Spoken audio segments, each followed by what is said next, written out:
Hello, everybody. It is I, Canadagraphs, here again. I'm not sure how many people are up at 9 a.m. Pacific time. We will see. Um, I. Oh, this tape is not sticking very well. That is not good. Hold on one second. Got a little technical difficulty. I have a piece of tape holding down a board that is put over top of the edge of my desk so that my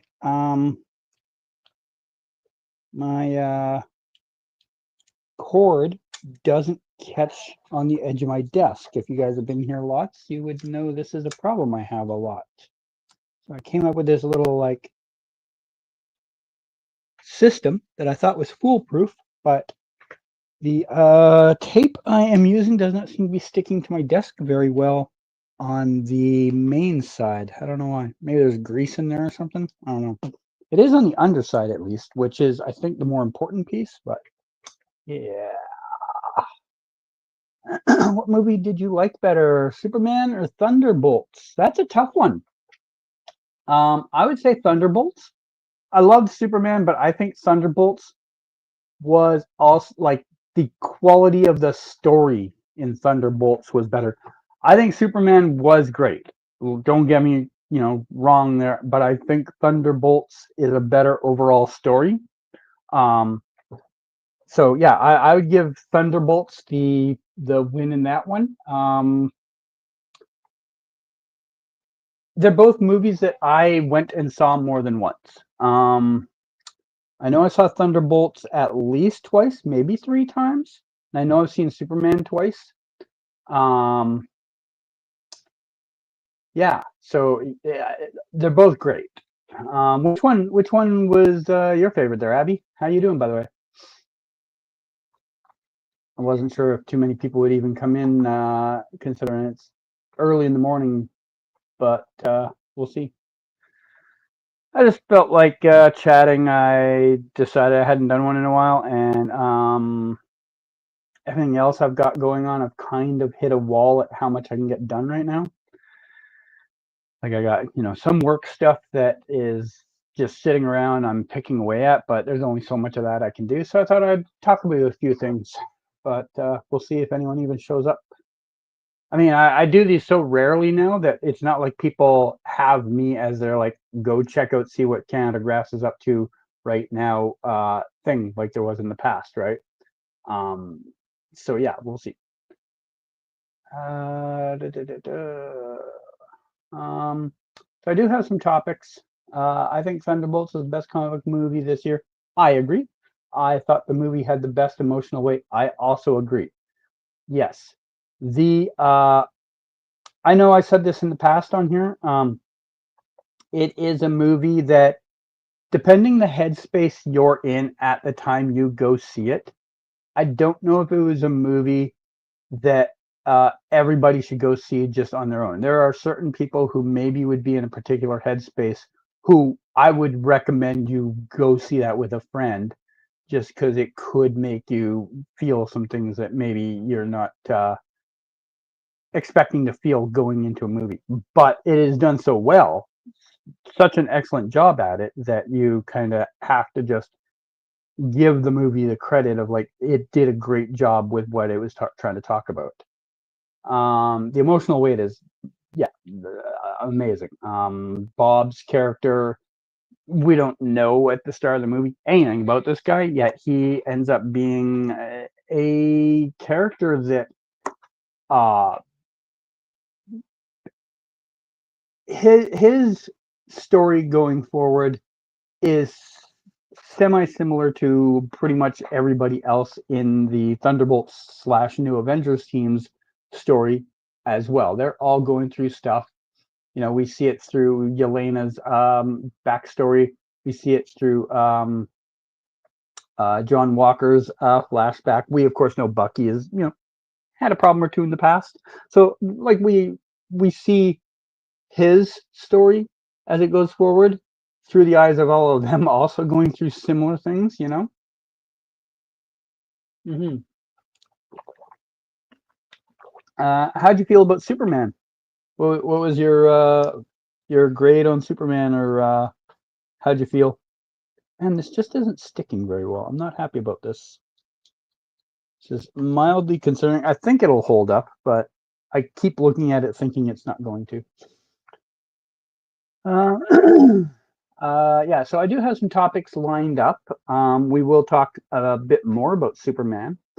Also, Tron Ares comes out next month. I've never seen any of the Tron movies except for the very first one, so I'm not an expert in talking about that, but I'll still like talk a bit about what I saw on set, and I've got some photos to show. Most of them no one's seen unless they're on my Patreon. Um, Supernatural, a TV series, turns 20 years old tonight. Uh, if you're deciding how old you feel, there you go. And Peacemaker season 2 is now halfway through its season, and there are some things going on there that that need maybe some discussion, right? I mean, I haven't talked about any Peacemaker in a while because I haven't done a live stream since before it started. So yeah. Do we have a topic we would like to discuss first? I see there's 6 of you, 5 of you now watching. 4 of you. Ugh, numbers going down. What did I say that made everyone leave? Um, what topic would we like to discuss first, chat? For the 4 of you actively watching. I can put it up in poll form.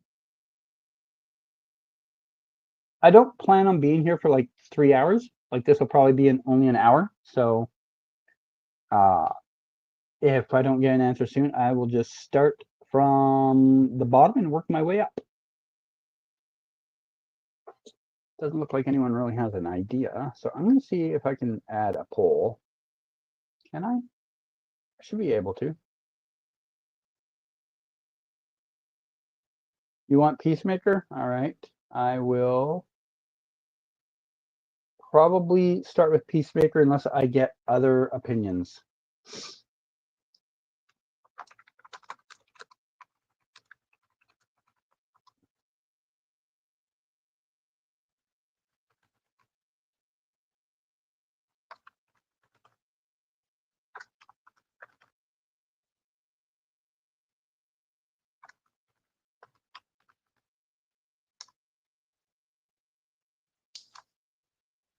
Uh, okay. Does it say how long I can keep the poll up for? It doesn't. All right, the poll is up. I will end the poll in approximately 2 minutes. There's only like 4 of you watching, so it shouldn't be very long until I know the results. For those of you that are watching this on playback, sorry you weren't here for the vote. I decided on a whim to do this. Yeah.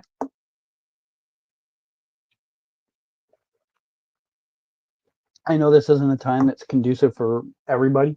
A lot of my viewers used to be in the evening, so we will see. We have a solid 100% on Peacemaker right now with 1 vote in. Ending the poll in, I don't know, 60 seconds.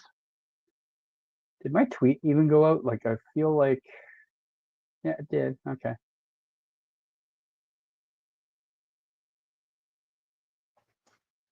After I post this tweet, I am going to close it up.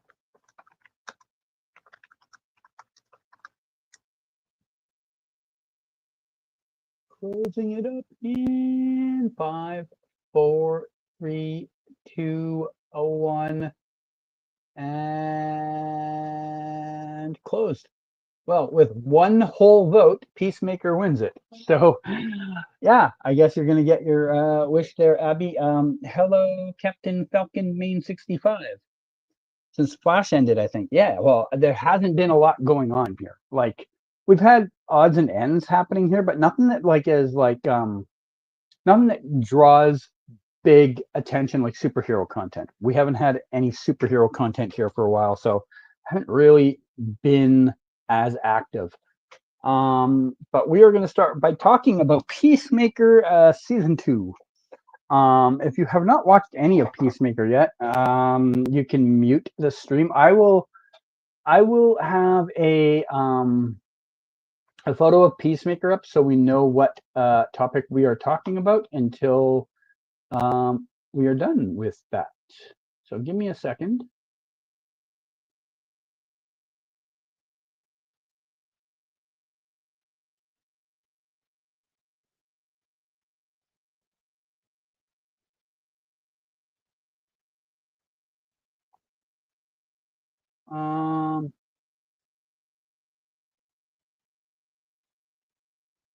I think this is how it works. Let me just make sure.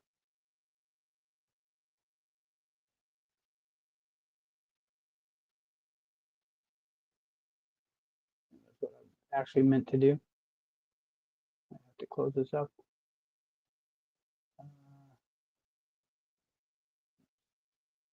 I may have boo-booed. Give me a second.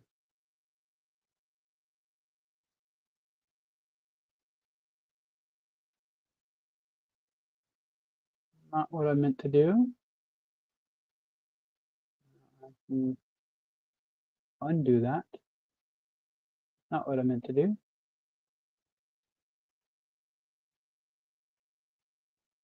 All right, so that's what I meant to do. All right, so topic number 1 should be Mr. Peacemaker there on your screen. Why is it showing? Oh, I think I get it. Okay, never mind. No, why is it showing small on here? What is that about? It should be. Why does everything have to be a challenge? That work? I feel like that should work, but it doesn't seem to be working. Okay, I don't understand why this is showing the outer border. It shouldn't be showing the outer border. What garbage thing have you done now, StreamYard? All right, well, I guess that's what we're going with for now, because I am not patient enough to try and figure it out more. All right, so we are 4 episodes through Peacemaker right now, and I'll say this: I enjoyed season 1 of Peacemaker more than this, but this is still very good. Don't get, again, like the Superman thing I said earlier, don't get it confused that I hate the show. Still love the show, loving the characters. I'm just kind of not at the same point as I was with it at this point in season 1. Hey Scott, how you doing? Welcome. We just started talking about Peacemaker right now.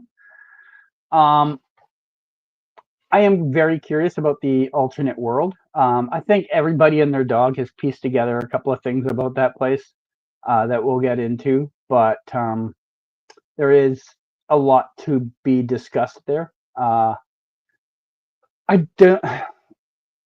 After everything that happened in oh, you haven't seen episode 4 yet? Okay, we will be talking a bit about episode 4, Scott, so just so you're warned. When you see you can just mute the stream if you need to, and when you see the Peacemaker image on your screen go away, that means we're done with Peacemaker. So if you are trying to avoid spoilers, that is yeah, just got home, wanted to pop in. I see. All right, well, thanks for dropping by. I'm enjoying season 2, but I don't think the humor is hitting as well, and the plot itself is still fairly weak.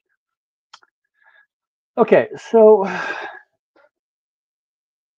I am indifferent so far to the alternate world personalities. And I think it's because we're so connected with our world's versions of them. Like the Rick Flag over there is kind of a bumbling doofus, and it doesn't hit for me. Obviously, the version of Harcourt we have over there is very different than the one on our planet, And I think this is, I mean, it's intentional. It's clearly an intentional thing. They didn't do it just by fluke. They did it to make sure us as the viewers understand it's a different everything. Did you hear Deadpool is confirmed in Avengers Doomsday? Confirmed by whom? That always matters. Where did this confirmation come from? I personally didn't hear it because I don't keep my nose to the ground on every rumor, but who said it matters a lot.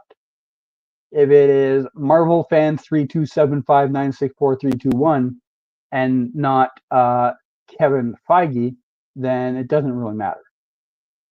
Hollywood Reporter? Okay, that's a little different. If Hollywood Reporter says that, then there's probably something to that. That's interesting. I mean, I have no further opinion on it at this time because, like I say, lots of times, and I mean, better, like until the project comes out and is finished, I'm not going to judge them on what they're going to do because 98% of the time, when we hear these things and people start being like, oh, I can't believe they're doing this, I can't believe they're doing that, it turns out fine anyway, right? Like it's perfectly good. So I'm not going to sit here and try and backdoor, just criticize their decisions. Where was I? Peacemaker. The other Harcourt is a little boring. I did like the fact that we see that the other Chris has his issues, but is just hiding them better with the fact that he's famous and all that. Like we find out he's been or is a drug addict. He seems to vanish for hours or days on end without telling anybody. So yeah, that it's not like the other Peacemaker is perfect. And I mean, I think we've all figured out there's even more imperfections that haven't been formally shown to us yet. Are there enough characters you like in Avengers Doomsday you'll want to see it? I'll probably go see Avengers Doomsday. Again, long way out. I don't even know when we're going to get promo material for it. But for Peacemaker, like what was my next train of thought? Sam Wilson, Thor, and Yelena and Bucky all in the official cast list. Okay, I mean none of those are shocks. Where was I with my Peacemaker thought? We were on the other world talking. Oh yeah, Chris and his issues. I think the thing that many people have kind of pieced together based off of what has been observed is going to be, you think Superman might cameo in Peacemaker? No. But nothing's impossible. I mean, technically he did in season 1. Actually, he's already cameoed in this season. Literally the opening credits, they had him, Supergirl, Mr. Terrific, Green Lantern, and Hawkgirl. So he's already been there. Keep getting cut off on my thought. Where was I? Oh yeah, Chris messed up, and the world is probably messed up. So if you haven't noticed it yet, you probably haven't been watching super hard. Yeah, Abby, you kind of just beat me to it. I think we're kind of doing with their version of a little bit, not quite Earth X, because I don't. Although, who's to say? Because we haven't really seen all of everywhere. There could be a camp somewhere like that we saw the Ray and the Arrowverse heroes in. I don't think there's been anything like that. Plus, that was a little different. That was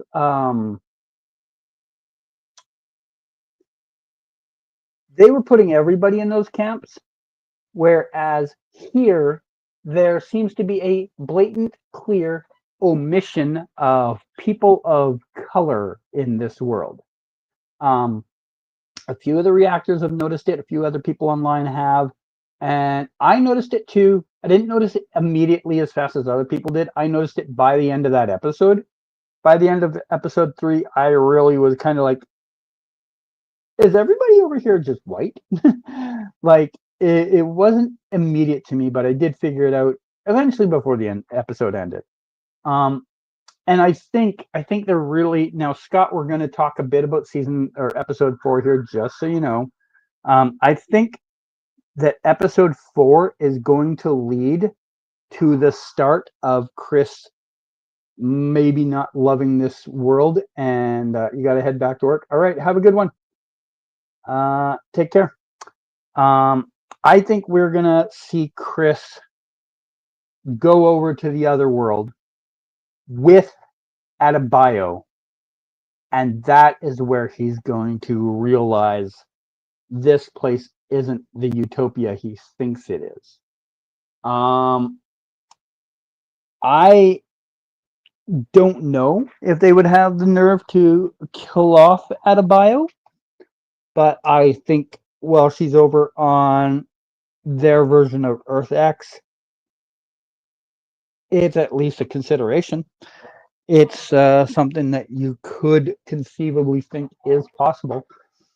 And I think he's going to be torn with what to do because he's going to have one of his best friends be in trouble or in danger over there. And I think he is going to have to come to terms with the fact that his brother and dad over there are terrible people, because I think one of them, or even possibly Amelia Harcourt, will be the one to tip him off that this is a bad version of Earth. One of them is going to see Adebayo and say or do something that is going to put him at odds with wanting to stay there, and is going to put him at odds with uh, thinking about everything he's done over there. Like when he took out the Sons of Liberty, was he taking out here anti-heroes, or was he taking out villains? I think this is all stuff that's going to come up eventually on here, and he is going to be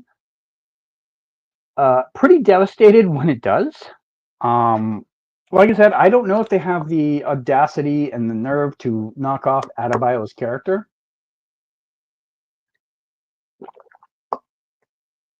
But while she's in Earth 2, or whatever we want to call it, Earth X, um, there is risk to her. I don't know if Adrian goes over with them. If Adrian goes over with them, there's safety in numbers. We know Adrian will absolutely mess up anybody that is without prejudice. Like, he will just mess someone up if they are doing something bad. And if Chris, his best friend in his mind, tells him that person's bad, he's going to go off and do it like he almost did with Chris's dad in the prison last season. Sons of Liberty are typically a villain group, but on this alt Earth, they might actually be trying to get actual freedom back. Yeah, see, that's the problem. We're in an alt Earth, right? And in alt Earth, everything is off the table of what is the norm. I mean, I think we've already figured out that there is something weird in that world, and maybe everything is a little weird, you know? So I think Adebayo's in real risk if they just go over there and he takes her with him. I really do think there's a 25% chance something could happen to her, whether it is her character being eliminated, or just injured, or even just hunted. Something over there is probably going to make Chris look at the situation in a very different way. We also then have the situation of Red, what is it, Red St. Cloud or something like that, tracking down Eagly. I would consider Eagly kind of bulletproof as far as a little plot armor, but nothing's off the table. I don't think James Gunn will kill off Eagly. I don't think so. I saw a comment somewhere on an Instagram post of someone else and someone, or was it a YouTube post? One or the other. Someone had commented to someone's discussion about they better not kill off Eagly. And someone said that James Gunn called Red's character Eagly's version of Lex Luthor. So he is his arch nemesis. But as we know, I don't think there's ever been a story that I've watched of Superman. I'm sure there is in the comics, but I've never seen a movie TV show of Lex killing off Superman. So my take of that is if that is how he puts it, Lex doesn't ever finish the job. He just is a constant menace to Superman, which makes me think Red doesn't ever finish the job. He just maybe gets close a few times. Does that sound right? Am I the only one getting that theory running? We have Harcourt, who is on our Earth, a train wreck right now, and might be setting up Chris. But I feel there's going to be something there. I feel there's going to be a warning red flag that she feels Chris will pick up. I don't know what that is yet. When they sent the text message and she used the word copacetic, I wondered if that was hidden code. Like, yep, yeah. Warning, by the way, I'm being watched or something like that. Like, it feels very much like a thing that they would have some understanding. Hey, if I ever use a word you never heard me use before, be on the lookout. But at the same time, like she was talking very clear to the Argus agents as if like she was in on Argus's plan. She told them like, you can't just bring you guys. You need everybody. She sounded like she was on their side. And we also have the thing back at the start of the season where the main five are hanging out together. You have the group up on Harcourt's roof or wherever it was having a party, and they threw out that line of like, no one's ever going to break us apart. That's a warning. That's a warning that it's going to happen. Who is first to break from the group? Right now, Harcourt looks like the probable one in the group, but could there be someone else? I mean, everybody is. I also think Chris had an inkling that it could possibly be a trap. Oh, 100% he did. I also got that feeling when I looked at it, the way it all played out. I just don't know why.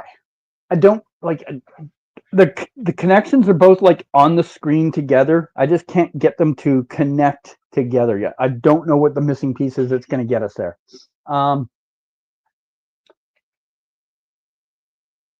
Our Harcourt needs a purpose. She needs something that is going to just make her feel better. Right now, she doesn't have that.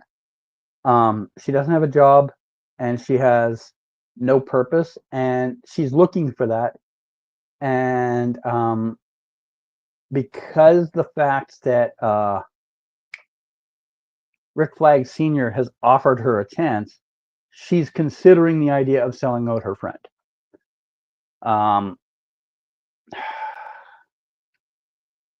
I think there is distrust between John and Amelia right now because John watched it happen. He watched the conversation, and that look he gave her at the end was like, I can't believe you would do this. I think what might happen is, okay, I'm running on theories here. This is just literally spitballing as I'm sitting here. I haven't thought of this out. I'm just thinking of them right now. I think Chris and Adebayo and maybe Adrian go to the other world. Shit happens over there, and they have to revert back to our Earth. When they get back here, Economos goes to tell Chris about what Harcourt did. And maybe, the breaking apart of the team that, I mentioned. You can't just have one member break apart. That's not really a full breakup. That is one person breaking apart. I feel what could happen is maybe when Economos goes and tells Chris what happened, or he tells Leota, or he tells I don't think Vigilante would have any emotional connection, but I think Chris is the most likely. When he says that, Chris maybe turns on him because he doesn't want to believe Harcourt would do that. And now he's mad at John, and John will break apart. So you now have two members breaking apart from the team. I don't know how you would get all the members to break apart, because I feel like that is eventually where they want to lead to. But we've only got 4 episodes left, and we still have so much to cover. Do you think the alt White Dragon and Keith will come to our world to beat Peacemaker for killing their version, as well as trying to take over this world? I do think that's on the table. They will eventually find out that their Chris is dead. They will eventually find that out. How they find out will be a telling thing too. I don't think Chris can go and just talk to Keith. Like, Keith has laid it out to him, like, hey, you can come and talk to me about anything, but you can't. You cannot talk to him about this. That is no starter. But Chris is probably feeling vulnerable enough that he thinks it is possible, and he's gonna just try and pitch it on him in a way, be like, hey, self-defense, I'm really sorry, blah blah blah blah blah, and they're not gonna take it.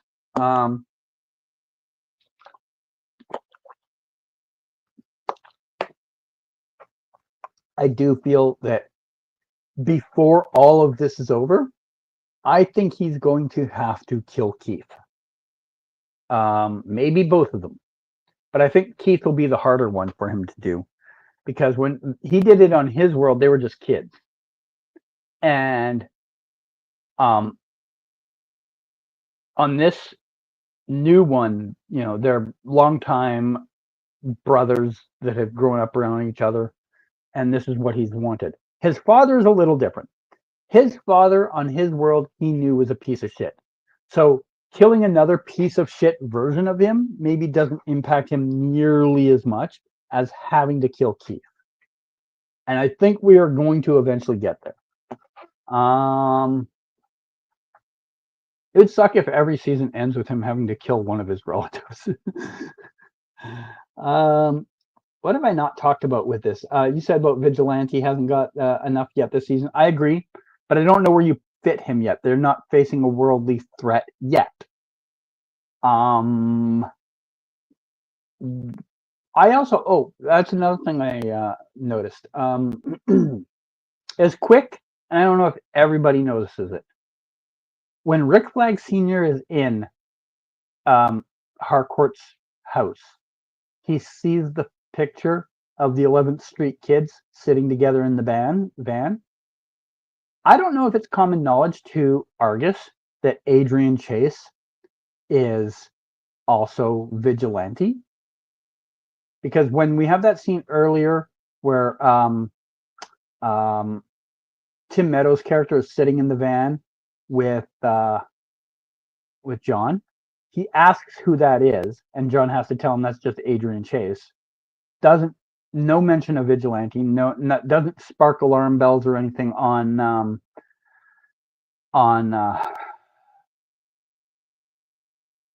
what's his character name, Flurry's radar. So if they don't know that Adrian Chase is Vigilante, Rick Flag Sr. is now at least aware that he is Vigilante through that photo. Because he looks at it for a second and the camera pans on him looking at that photo, so that that when they call that back at a later point, they'll be like, hey, remember that time that Rick saw the photo of him, and that is why we now know that he knows Vigilante is Adrian Chase. That's going to be a complication at some point. I could see there also being Rick maybe, like I said, the whole team has to break apart at some point. There's your in for breaking apart Vigilante, although it's going to be a tough one. Rick is going to eventually go to Vigilante, be like, we know you're Vigilante. Here's, photo proof of it. We have a deal. If you can do this, we will disregard all of these charges that are against you. That's going to be a tough one because he considers Chris his best friend. How do you make that happen? I don't know. But I think that is like, I feel there's going to have to be a break between all of them at some point. Now, where do I see the rest of the season going? I do think we're going to find out about the awful things on Earth 2 or at Earth X. Like, you know, I do think, like I said, I think Adebayo is in real risk if she goes over there. There is a 10% chance we lose somebody this season. I'd say of those people, Harcourt and Vigilante are almost zero. I would say Economos is 20%. And I would say Adebayo is like 40%. And I'd say Eagly is like 20%. Like, somewhere in that range, one of them is at least on the table for the consideration of being ended. And I think Adebayo is probably the front runner if they go over to Earth X with her. And I think that will be the catalyst possibly for why Chris just goes back to his world and needs to possibly eliminate his brother again.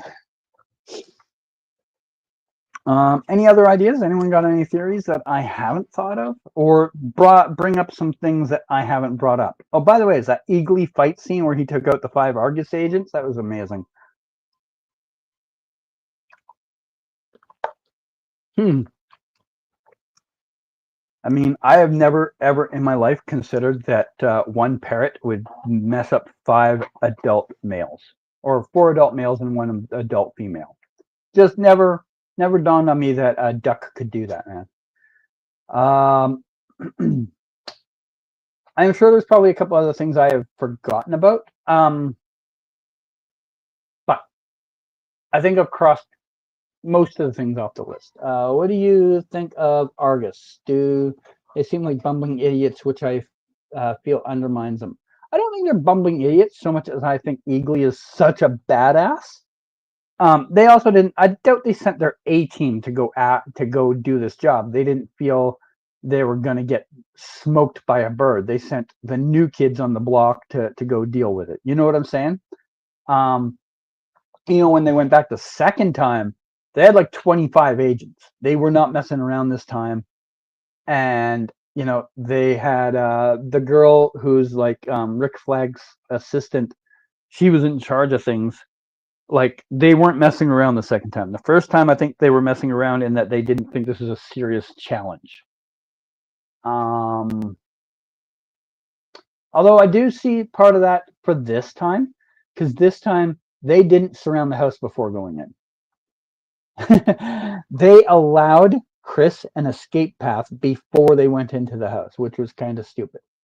So there might be something to that, but I don't think it's as bad as that. Like, I think there's something to that, maybe, but I don't think it is as bumbling idiot as maybe like it feels. If that makes any sense. Any last thoughts, or else we'll move on to the next topic, which I will put a poll up for since no one else voted on the last one. Start a new poll.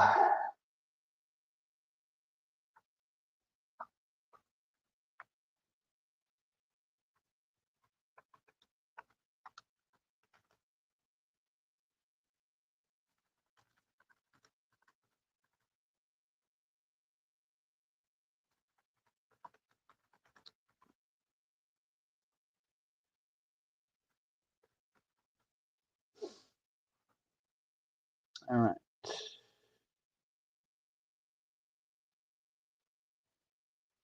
What do we have here? What do you think of our Rick Flag Jr. and Harcourt having a relationship, or how will this affect her and what she does with Chris? Yeah, that was wild. I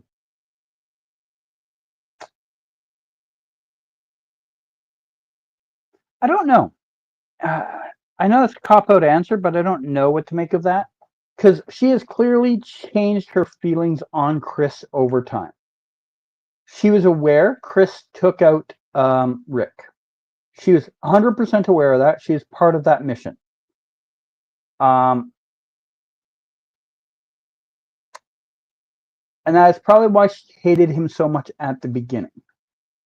But she has, over time, softened on him. I wonder if there'll be a situation where she runs into alternate world Rick Flag and that stirs something different.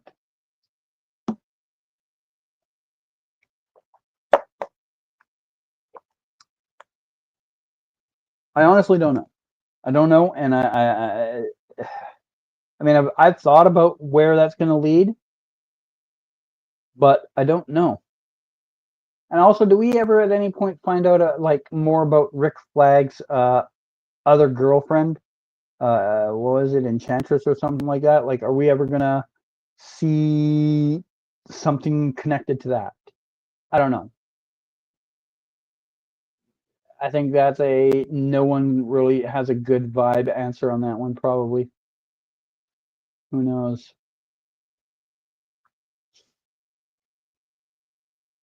All right, our next answer is gonna be Superman box office. All right. Enchantress is from the 2016 Suicide Squad. Well, no one in their right mind remembers that. So I couldn't tell you who that was from Suicide Squad. And I watched that thing, unfortunately.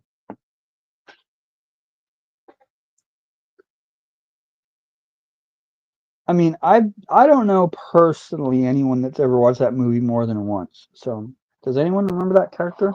I mean, I obviously you do, but I don't think 99.8% of the people that watch these shows and movies are going to remember this character. But next up, we shall find ourselves some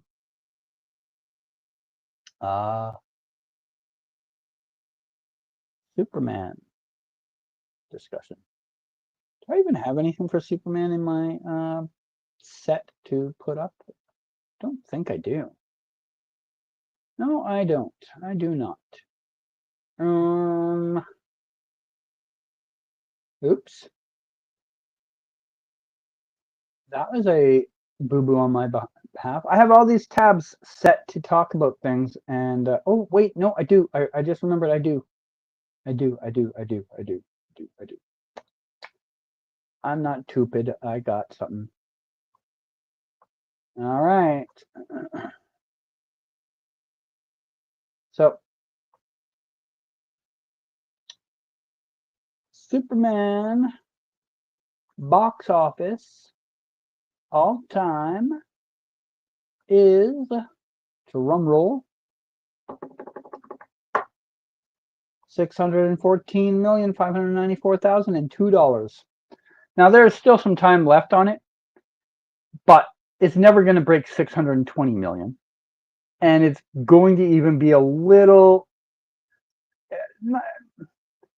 It's not impossible to break 615, but I think 615, 616 is the like peak of peak.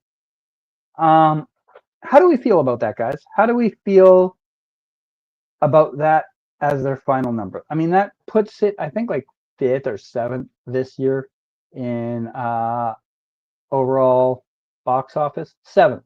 It puts it seventh. Behind F1. I don't even know anyone that saw F1, but I guess somebody did. So 614 million, is that above or on pace or below what you thought it was going to make? Because I personally, It's a little below mine. I had it at 700 to 750. That was my thought, and that was a thought I made based off of opening weekend. I thought it would have legs for a while, and I thought we would get closer to 700 and 750. I think Fantastic Four hurt it a bit because it came out too close. But 614,000 is not terrible.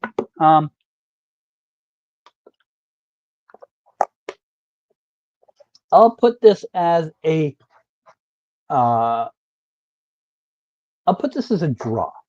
I don't think it's a loss, even though it's below what I expected. But I also think it could have done a lot worse with Fantastic Four nipping at its heels. It didn't have any time to breathe. It had no time to dominate the box office. It had, another movie that, no offense, like in the same genre, right behind it coming out. For the record, Fantastic Four has done 100 million less than Superman, and people were this movie, Fantastic Four. I have never seen a movie more promoted in my life. It was everywhere. Everywhere you went, they're like, Fantastic Four is coming. Did you know Fantastic Four is coming? Fantastic Four this, Fantastic Four that.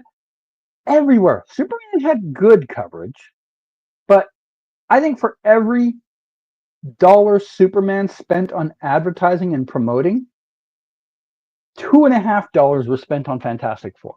It was insane the amount of times I ran into stuff covering Fantastic Four compared to Superman, and it did 100 million less. I mean, that's another reason to say Superman's probably a pretty good success.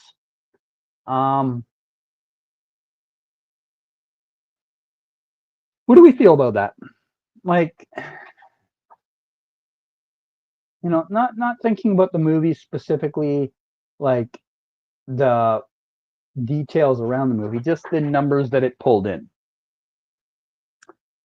Now, we won't know the full profitability of the movie because we'll never really have the streaming numbers, right? They've been selling it in streaming for a little bit now to customers. We have no idea how much money it's making off that. I think it's great for a damaged brand and first for a new universe. Okay, okay. I do think damaged brand is an interesting take. I don't think it's wrong, but I don't think it's like fully damaged. I think it was struggling, maybe not damaged. But yeah, for the first movie in a new universe, they needed to hit some home run, and I think they came close.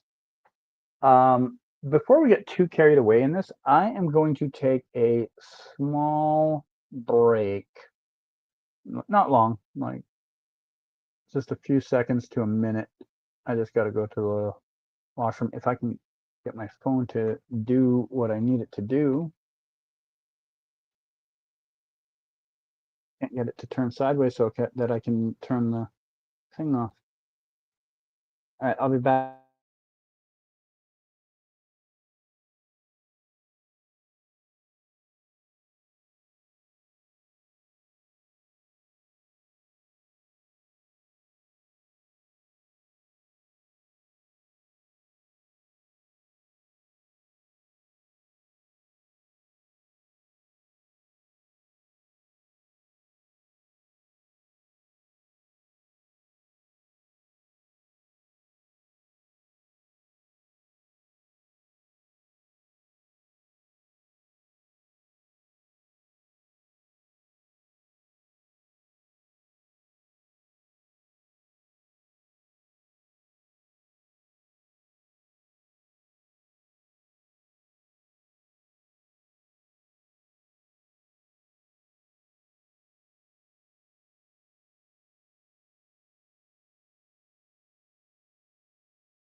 have returned.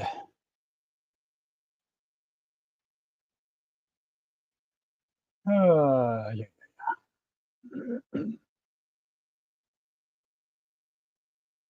Got it set up right. It should be over a little bit more. Maybe even a little more.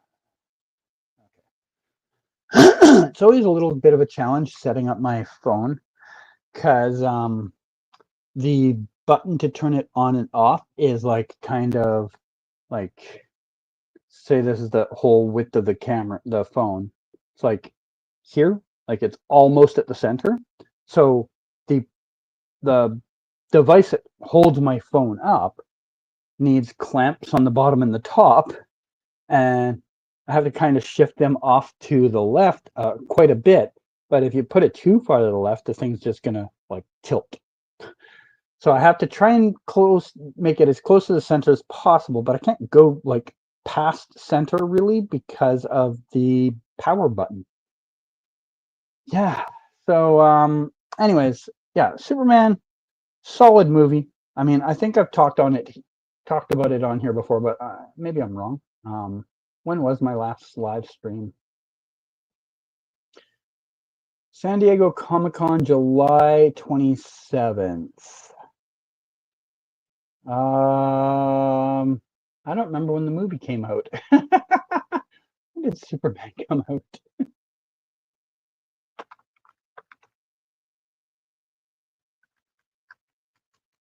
July 11th. So yeah, I probably talked about it on that live stream. If I didn't, I did a short and a video on it to talk about the movie itself. So we don't really need to talk about the movie more here, I guess. So let's speed run through that. Variety claimed that Superman made 125 million in profits. Does that number make sense? If so, I think that's good. I did hear about that. I heard a couple people talking about it, and then some were like, "Ah, it doesn't sound possible," and others like, "Oh, okay."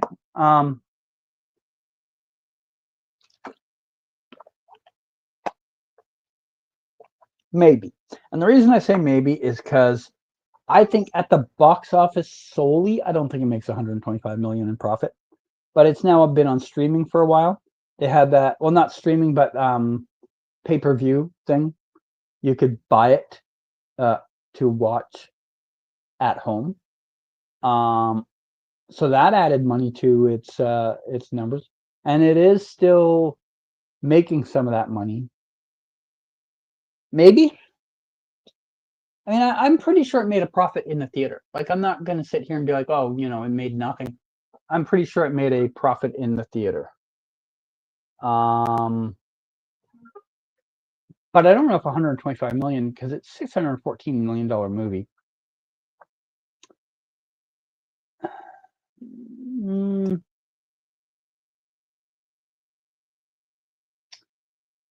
Yeah, I don't know if I believe 125 million just from the box office. I think 125 million sounds very plausible for that, with streaming or pay-per-view or whatever you call it added in.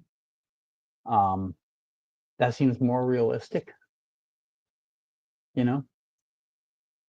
But yeah. All right, let's see. I think next I will move on to Tron Ares, and for that I am going to mostly just show set photos I took because I don't know much about the franchise to really talk about it. But it is coming up. It releases next month, and yeah.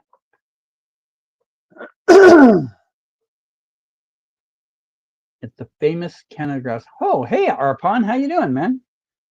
Yeah. Arpon is another GeoGuessr expert. How you doing, man? We are talking television and movies here right now. I don't talk about GeoGuessr too much on here. Do once in a while, but not today. Hope you're doing well. Let me see. What was I pulling up next? Oh yeah, Tron Ares photos, right? Doing good. That's good. That's good. Do I even have that tab set? too, right? That is that should be PTR. Which one is PTR? This one. At your parents' house for the month? Oh, cool. All right. So are you live on your own, or are you at school or something, or what's your general living situation? All right. So I am going to pull up. Is it showing? Okay. See, I had this weird thing. Hey, Cal, how you doing, man? This weird thing happened to me the other day too, where I was doing something. I was trying to make a video, and on my screen on the computer, it showed the tab I had open. But on my phone, which I'm looking at right now, it's just a big black screen. So I didn't know. So yeah, okay. So it's open on here. You guys are seeing the tab open. Okay. All right, we're gonna start with photos I took on the first week of filming for Tron, and then we will move through other sets. You can see I've got 5 sets. The PTRNs are like from the Patreon, so you're seeing all the stuff that I posted on Patreon. Generally with 2 roommates income. Let me read that on my bigger screen. Karnataka, but now in Odisha. Okay, so you're from Odisha? You know what's funny? I fail every single time at recognizing Odisha. Every time. And you know what? I think, sorry guys, we're on a side tangent about GeoGuessr here. You know what really gets me on that is because when you zoom in on the map on the game, it doesn't show a script in Odisha. So I'm in my brain, I just never think of which script goes with Odisha. Fails me every single time. I am like 2 for 30 on getting Odisha.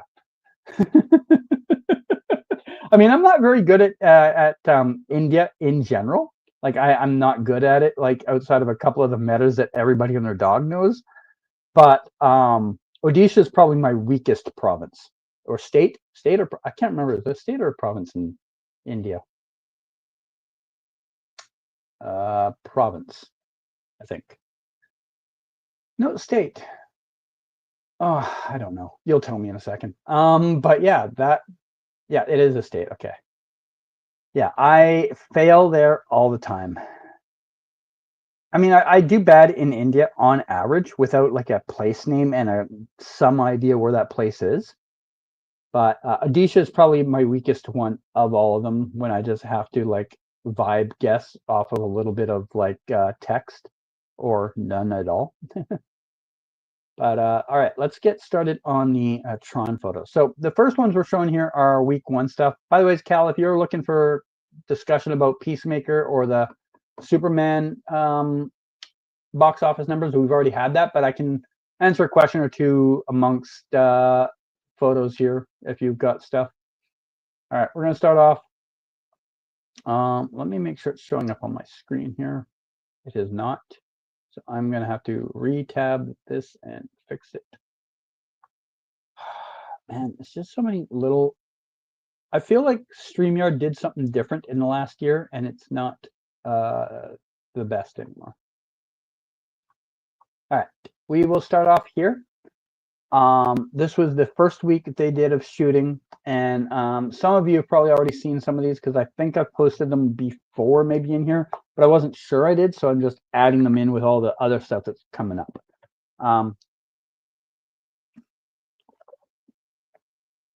So here we have Hassan Minaj and Sarah Desjardins doing a scene. They were doing a press conference scene with, I think there was a third character.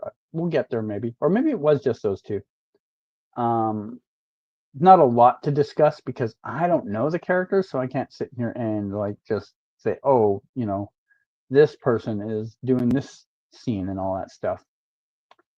Then they moved inside for this scene, and this is the scene where you have Arturo Castro, Greta Lee, and they will be joined by Jared Leto in this scene in a moment. In the scene, Jared and Greta's character walk through these doors, go inside for about 10 seconds, and then Arturo's character shows up shortly after. There's them coming out. There's Jared hanging out inside the door. There he is looking at Greta or me. I don't know who. Still looking. Okay, he's clearly looking over at us this time. He's just wandering out there in full costume, just hanging out. And yeah, that was all there really was on that first day. And we will now move to the second set. There's like 5 or 6 sets from these second sets. Like, I don't know if you saw when I had it up a minute ago, but there was like 5 additional sets from the later sets. So yeah. All right, this one's actually pretty short. It's only 3 photos, so it's not nearly as long as that first one. Sorry about the throat clearing. I've had this problem now for a month or 2, and it just is annoying me. All right, next up we have Greta Lee working downtown. They did a lot of shooting downtown late in the shoot, like almost, I'd say, a month's worth of shooting over the last maybe 5 weeks, 6 weeks of shooting was in downtown Vancouver. So there was a lot that I did for those sets. There she is getting ready to do the scene. You see a guy here holding the clapperboard, getting ready. They had a camera up above, so yeah. There she is looking up in the sky at whatever's supposed to be up there.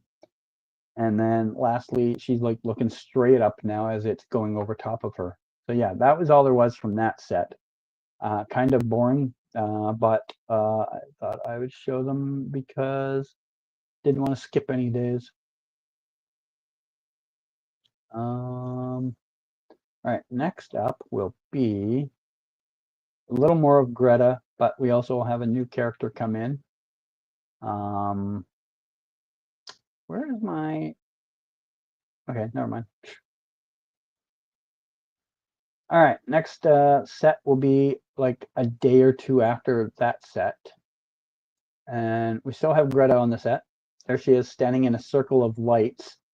They had this set up for like the entire night. They filmed in this little circle like 3/4 of the night.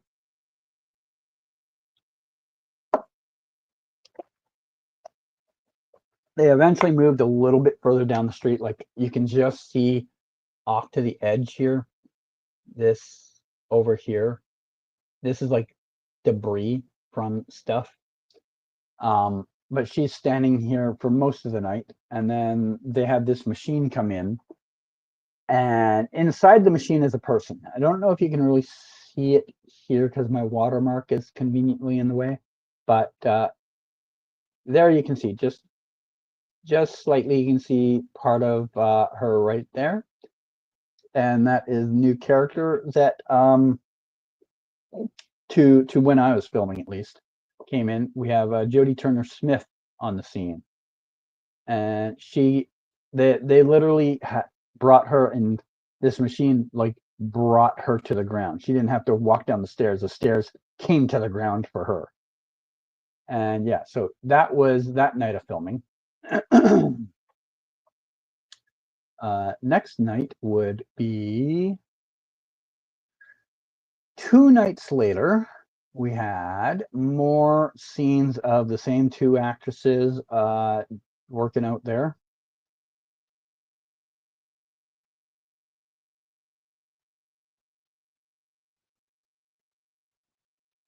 Why is there... Oh, because I didn't click on the photo. Dumb. I'm like, where's the photo? Forgot I didn't actually click on it. Not now. Try that again. Okay, so literally 2 nights later, they were still filming in the same block. Now we have Greta Lee or her double, I don't know which one it is, just laying on the ground, chilling out, relaxing. And you can tell since that last scene we had, it's a lot of rubble around now. Like she is full on in the middle of chaos. There she is laying from a different angle. I actually had to move to a different spot from where I'd filmed the first couple of times because the way the setup was now, it was just not visible.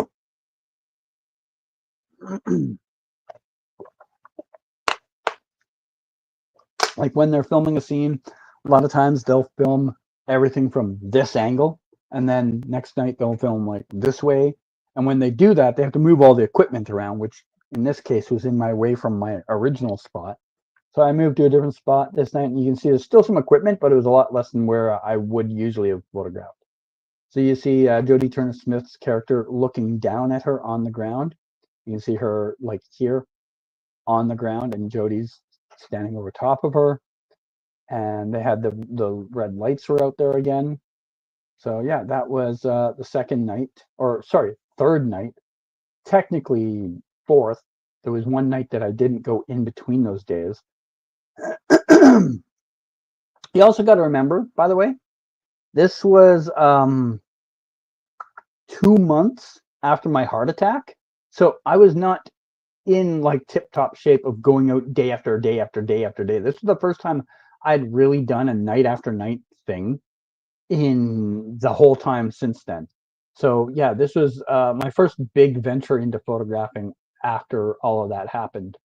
So next up, we got a little later in the shoot. This is like a week and a half after that, and we have Jared Leto back in the scene, and he looks a little different than when you saw him in those earlier shots.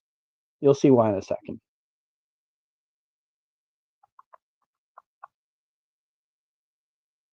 All right. So if you remember in those earlier shots, his costume had red coloring all over it. His coloring is now white. I'm sure some Tron fans out there are already like, hey, it's because of this, and he did this, and this is why he's now white and not red. I don't know. That's outside of my skill set. I don't know enough about the lore of the Tron series to explain why. But you see, Jodie is there that night, and she's standing over top of him. And speaking of that, I have a Tron video, by the way, from this shoot and a couple other shoots that you're going to see here that dropped while we've been having this conversation. It dropped like an hour ago. So yeah, that'll be up for you if you want to see more Tron stuff. That'll be up after we're done the stream here with video from these scenes. But in this scene, she is throwing something, and it looks like she's throwing it in his direction. Like, I get the impression she is throwing something at him or near him, and he's on the ground, and I don't know why. Was just Jeff Bridges at any outdoor sets at all? No, he literally filmed here for I think 2 days. I had been given the heads up from someone on the production that he was coming to town. They straight up told me, they're like, just so you know, Jeff Bridges is coming. I'm like, oh, sweet. Do you know if he's doing any shoots in all these sets? Because they told me back when like that second set that I was showing you happened. And like, I don't think so. I think it's all studio. So the next time I ran into him, conveniently enough, was this set that I'm showing you now. And I asked him again. I'm like, has there been any more info on that Jeff Bridges? And he's like, oh, he's already come and done his stuff. I'm like, really? And he's like, yeah, he was only here for 2 days. So yeah, there was nothing on location with Jeff Bridges, or if there was any location stuff of him, it was not downtown Vancouver. So there's Jared Leto having a little nap. There's more of the scene, and you can see the difference here. Like when they're lit up, hers is clearly neon red, and his is clearly white. So why is she red and why is he now white? That is something you'll have to find out in the movie, I guess. There's Jared giving a little like stare down the street. And yeah, so this night they filmed that. Then they had this machine. And it's a crazy looking machine. I don't know how it looks. I don't know how it's going to look on the screen.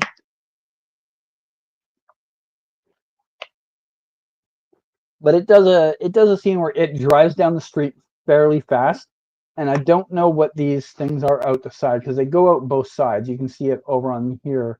It sticks out the side over here, and it's just driving down the street. I don't know if it's supposed to be plowing through things or what it's doing, but they have a scene where this thing drives down the street like at a pretty good pace. It'll be curious to see in the movie what it's doing because I do not know. I only got to see it for 2 scenes, and that was it for that night. And I think there's one more set after this, maybe two. One more set. We are on the final set, final night. This is a few nights later. This is like a week later. And this one's interesting, and you'll see why in a minute. I'll have to explain, I guess, why as well, but you'll see why.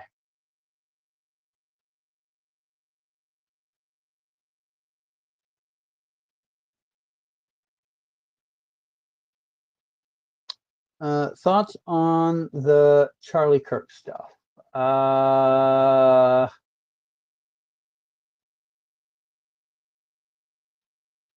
try to get to that after I show this last set. I'll say something brief on it after we're done this last set. So this is the final shoot they did in public with actors that I'm aware of, and it was just Jared on set that night. And if you notice, his uniform is not lit up. There is no coloring on it. There is no white anywhere on it. And here he is talking to Joachim Ronning, the director of the movie.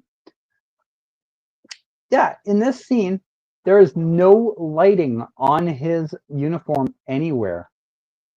And it's not like this was just, in between takes and they turned it off. No, in the scene, he walks in the scene without the lighting on. No lighting on his uniform. So what caused that? Why? More questions to be answered, I suppose.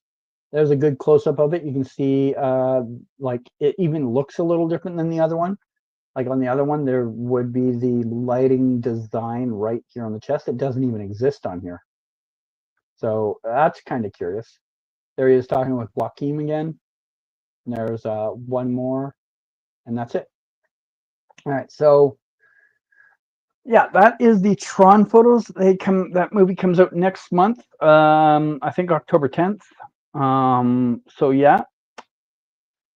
Now on the Charlie Kirk stuff. Gonna try and discuss this without saying some specific words that YouTube could see as demonetizing. So I will pick my words selectively. I don't agree with Charlie Kirk on almost everything. That said, he shouldn't ever die for what he believed in. Do I think the person that killed him has any issues? Yes, that person clearly has issues to do that. His background from his family made him, let's say, unusually qualified to do what he did. He had a skill set that unfortunately gave him the ability to pull off what he did.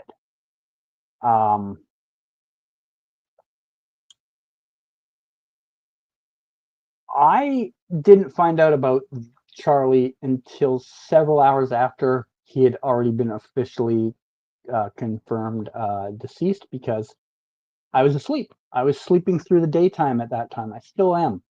Like, once I get off here today, I'll be up for another like 2-3 hours, and then I'm going to go to bed.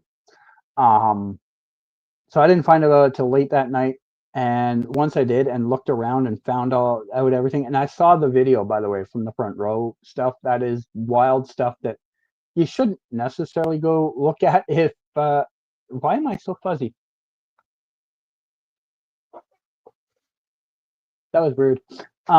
It is definitely not something you should go look at if you are even moderately faint of heart.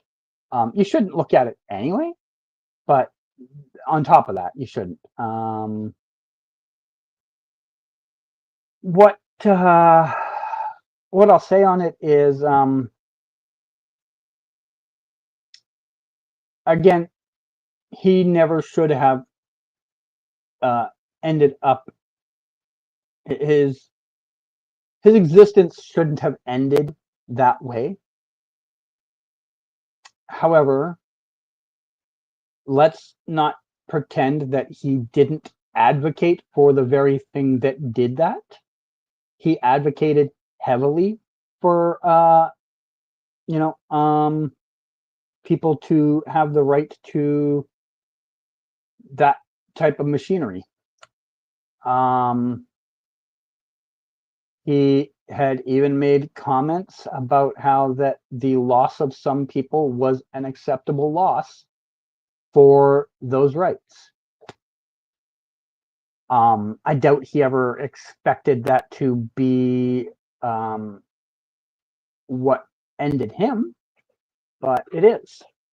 So that is about all I'll say on that. I tried to pick my words as selectively as possible to avoid YouTube criticisms. If this gets demonetized, I'm going to be pissed off because it's not like I'm making any super chats here today. There's going to be an Arrowverse spinoff coming apparently in 2026. Where did you read this? Because I have not heard anything about it. You got to tell me sources, man. Tell me your source, and I will tell you what I think of it. All right, we're done with those. The next thing to talk about is Supernatural has turned 20 years old tonight. Well, tonight, however you want to put it. Technically, the episode wouldn't have aired yet. So in a few hours, it'll be 20 years old. Obviously, most of you that have been around for a long time know I covered this show for a long time. I started covering it with photographs in season 6, but I had met Jared and Jen. When I say met, that's kind of a over exaggeration. I crossed paths with Jared and Jensen for the first time back in like season 4. There is the first time I really remember meeting them was sometime late in season 5, I think. But season 6 is when I started photographing sets of them. So I photographed them for 9 years, which is as long as I photographed The Flash. Danielle Nicolette teased something with Kayla Compton. She posted it on her Instagram, but deleted it. It's not a very good source. That's a terrible source. Unless she specifically used the words Arrowverse or Arrow or The Flash in there somewhere, that's just garbage. She could be doing a TV movie about saving kittens for all you know. People team up with people they've worked with in the past all the time. Perfect example right now here in Vancouver, Matthew Broderick and Alan Ruck are working on a movie together. It's not a Ferris Bueller spinoff, I'll tell you that.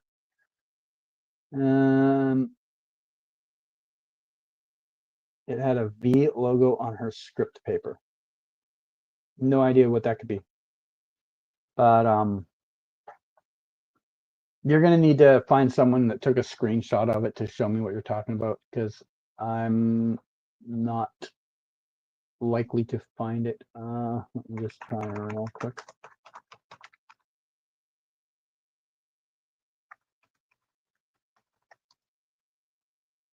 Someone did screenshot it. Nope, nothing.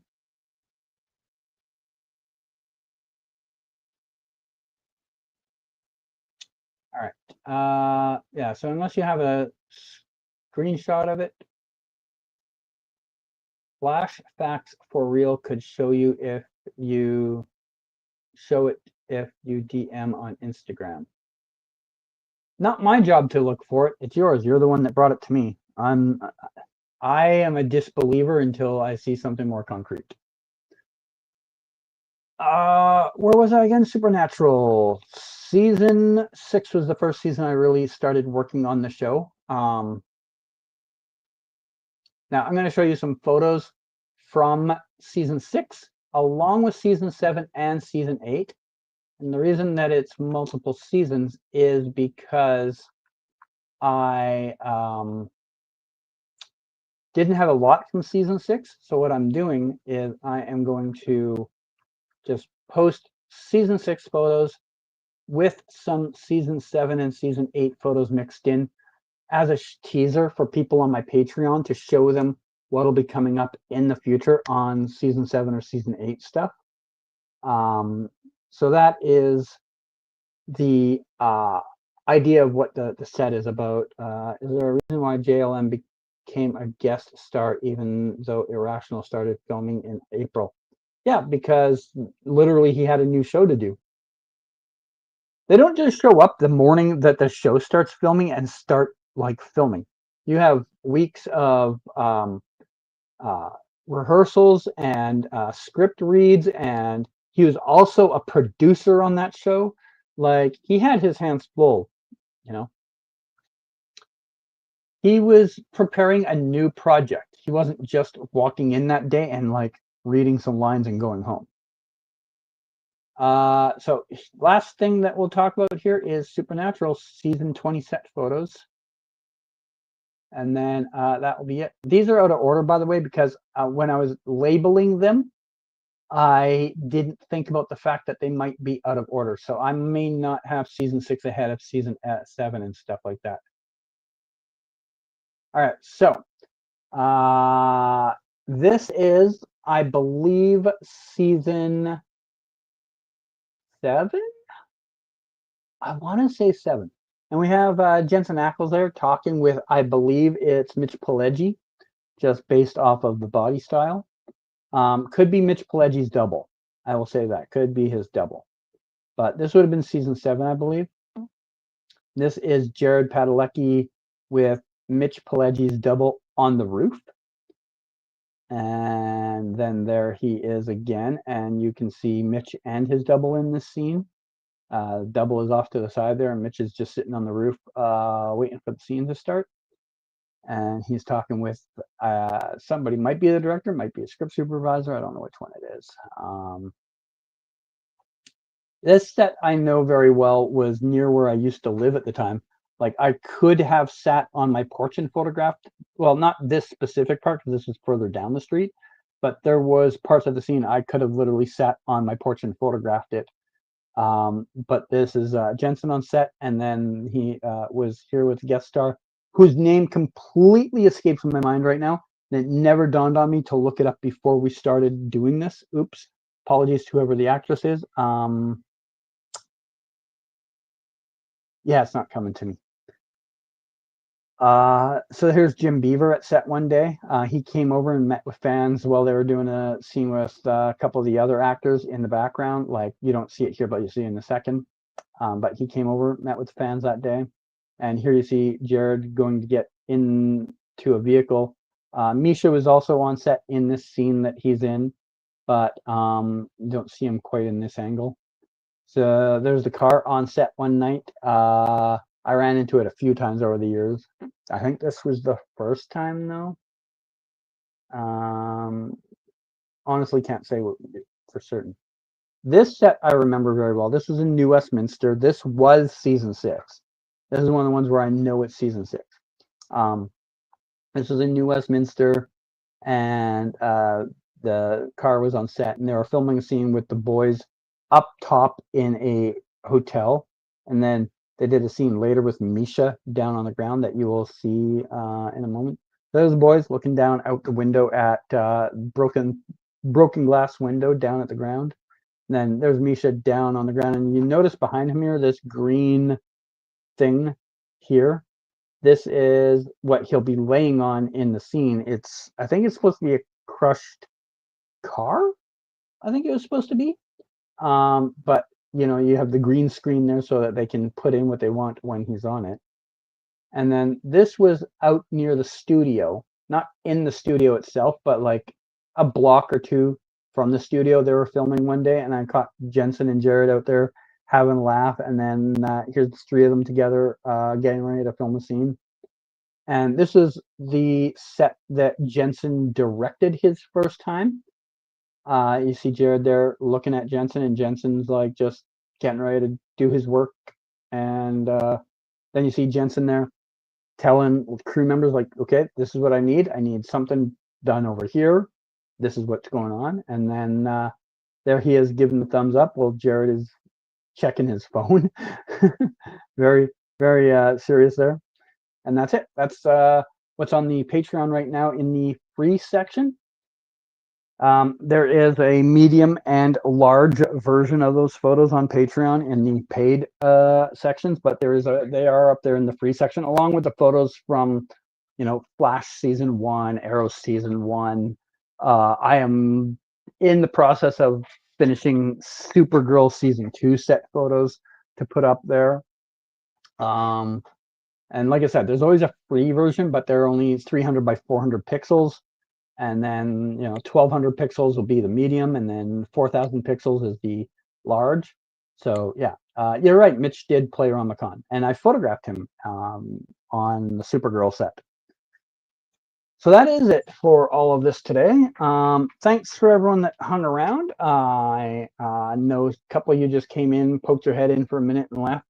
Abby, I think, was here basically the whole time.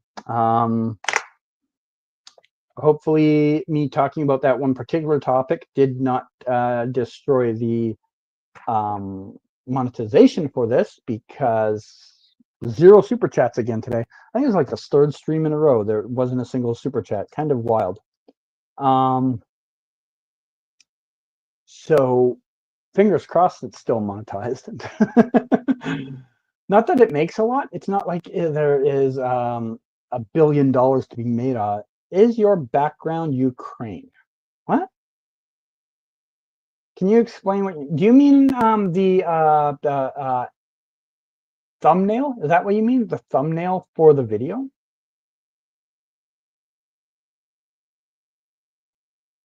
Because if that's what you mean, then yes.